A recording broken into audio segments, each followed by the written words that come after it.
Good afternoon all student. आज की class में स्वागत है आप सभी का। कल जैसा कि मैंने आप लोगों को जीन पियाजे की थ्योरी के बारे में थोड़ी सी जानकारी दी थी, उनका इंट्रोडक्शन बताया था कि जीन पियाजे का जो थ्योरी है वो किस चीज़ पर आधारित है। तो चलिए आते हैं, आज जानते हैं उनके स्टेप के बारे में कि इनका जो सिद्धांत है उसके महत्वपूर्ण पद क्या है, महत्वपूर्ण स्टेप क्या है जिसके आधार पर इन्होंने अपने सिद्धांत का प्रतिपादन किया है। आइए देखते हैं पॉइंट। ये है आपका step of cognitive development theory का, जिसमें आपका था संज्ञानात्मक विकास के सिद्धांत के पद। ये पियाजे के अनुसार है। पियाजे के अनुसार इन्होंने अपने सिद्धांत के लिए निम्नलिखित पदों की आवश्यकताओं पर बल दिया। सबसे पहले है अनुकूलन यानी एडप्टेशन, दूसरा है आत्मसात्करण यानी एसिमिलेशन, फिर आता है आपका साम्य धारणा एकोमोडेशन स्कीमा, फिर आता है संज्ञानात्मक संरचना यानी कॉग्निटिव स्ट्रक्चर, मानसिक संक्रिया यानी मेंटल ऑपरेशन स्कीम्स, फिर आता है विकेंद्रीकरण यानी डिसेंटरिंग। तो इस तरह से जो है ये 8 पद हैं, 8 स्टेप हैं जिसके आधार पे जो है वो जीन पियाजे ने अपनी थ्योरी को प्रतिपादित किया है। आपको हम पहले भी बताए हैं कि जीन पियाजे के अनुसार जो है वो बालक की जो बुद्धि होती है उनकी अवस्था के साथ में बदलती जाती है।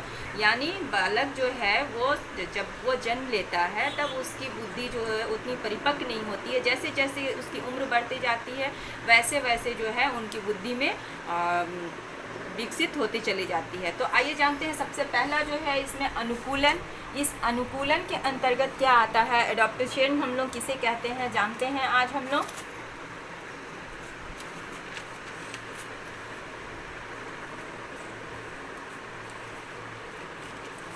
चलिए आज जानते हैं कि अनुकूलन किसे कहते हैं। अनुकूलन जो है वो पियाजे के अनुसार बच्चों में अपने वातावरण के साथ समायोजन की प्रवृत्ति क्या होती है? जन्मजात होती है। बच्चे की इस प्रवृत्ति को ही अनुकूलन कहते हैं।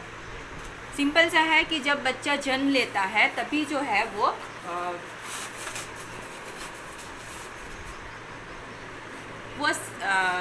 वातावरण में जो है घुलने मिलने का कोशिश करता है, यानी उसके साथ वो अपना सामंजस्य बनाता है। तो जब बच्चा जन्म लेता है और वातावरण के साथ अपने आप को समायोजित करता है तो उसे हम लोग कहते हैं अनुकूलन।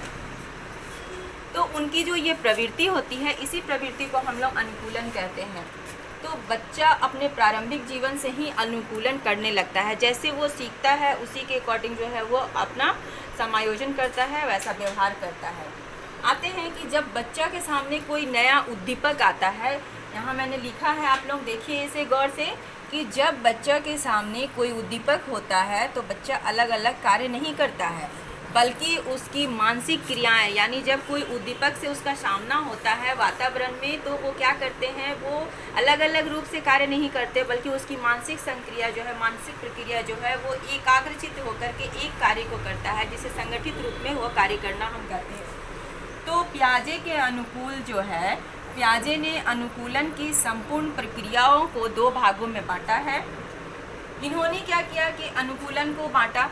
ये आपका स्टेप है, अनुकूलन क्या है? आपका स्टेप है। इसमें स्टेप के अंतर्गत जो है ये 2 और स्टेप आते हैं जिसको हम लोग उप प्रक्रिया कहते हैं। पहला हो गया आत्मसात्करण और दूसरा हो जाता है समायोजन।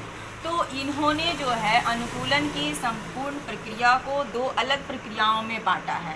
आत्मसात्करण, जिसे हम लोग एसिमिलेशन कहते हैं, इसके बारे में हम लोगों ने पहले भी चर्चा किया है कि यह एक ऐसी प्रक्रिया है जिसमें बालक जो है वो पूर्व ज्ञान से संबंधित अपनी बातों को जो है नए विचारधाराओं के साथ में जोड़ करके कुछ सीखता है।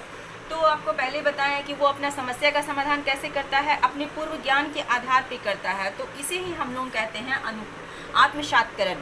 ठीक है, उदाहरण के लिए मान लीजिए कि अगर बच्चों को 2, 3 का पता है कि 2 किसे कहते हैं, 3 किसे कहते हैं, तो वो क्या करता है, वो उसे जोड़ना सीख जाता है। जैसे मान लीजिए कि अब दिखा रहे हैं आप लोगों को, जैसे मान लीजिए कि बच्चा को जो है 2 + 2 आ गया। ठीक है, 2 + 2 क्या हुआ? 4 हो गया। तो जब 2 और 2 जोड़ना उसे आ गया कि उसे 4 कहते हैं, तो यहाँ पे अगर हम उसको 12 देते हैं और फिर 12 देते हैं तो ये क्या करेगा, यहाँ पे थोड़ा सा इसके लिए कठिन होगा इस एग्जाम्पल से, लेकिन यहाँ पर जो है ये इसे भी करना सीख जाएगा, उसको ये समझ में आएगा कि दो दो जोड़ेंगे तो यहाँ पे 4 होगा, फिर एक एक जोड़ेंगे तो यहाँ पे 2 होगा। तो इस तरह से जो है सरल चीज़ों के साथ साथ वह कठिन चीज़ों को जो है वो जोड़ना शुरू कर देता है। नेक्स्ट है आपका इसमें समायोजन। समायोजन यानी एकोमोडेशन, यानी इसको समंजन भी कहते हैं। ये देखिएगा क्वेश्चन में आपका आता है इस तरह से, अगर कोई भी वर्ड्स आए तो कंफ्यूज होने की ज़रूरत नहीं है कि जब बालक के पास कोई नई समस्या आती है तो उसे परिचित नहीं होता है तो उसको क्या करता है, अपने ज्ञान को जो है उसमें समायोजित कर लेता है। तो आपको ये बता दें कि मान लीजिए कि कोई बच्चा जो है वो जोड़ करना जानता है, घटाव करना जानता है, लेकिन जो है उसे अगर गुना करने दे दिया जाता है तो वो उसके लिए कठिन हो जाता है, परंतु थोड़ी सी सहायता के साथ वो क्या करता है, गुना करना भी सीख जाता है। तो इसी ही कहते हैं समंजन। आज की क्लास में इतना ही। Thank you so much.